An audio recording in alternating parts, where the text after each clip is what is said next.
नाज़रीन, गुपचाणी में जीमल शाख जे पुछड़ी जे आबादगारनि पाणी जी खुट ख़िलाफ़ 6 ॾींहं बि एहतजाज जारी आहे।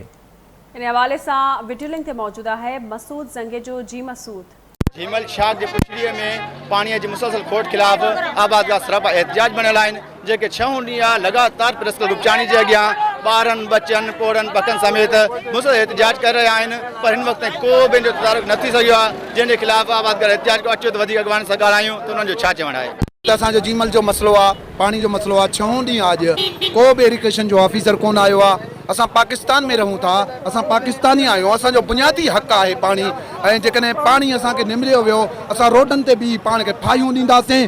पीअण जो पाणी खपे, माण्हू मरण जो हो बि पाणी न अथई, असां मजबूर आहियूं, असांजे पाणी मथे जो बि पाणी न अथई, हर ॻाल्हि न अथई, असांखे पाणी ॾियो, जहिड़ो करे बि पाणी वठंदासीं, कीअं करे बि पाणी वठंदासीं। करप्ट राशि ऑफिसर जुल्फकार खोसो जो असां सां इंसाफ़ नथो करे, ही मज़लूम मिसकीन अॼु रोड ते निकिरी आया आहिनि।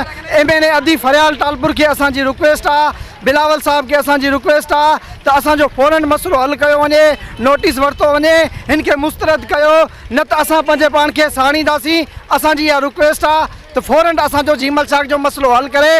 तव्हां एहतजाज में शरीक अॻवाननि ऐं औरतुनि जूं ॻाल्हियूं ॿुधियूं त उन्हनि जो इहो चवणु आहे त केतिरनि ॾींहं असांखे शाख पाणी में बनियुनि जी आबाद खां अलावा पीअण जे लाइ पाणी न आहे, ऐं फल फूल असांखे एक्शन वठी पाणी मुहैया करे असां इंसाफ़ कयो वञे। कैमरामैन टीम सां गॾु मसूद संगे जो आवाज़ न्यूज़ गुपचाणी।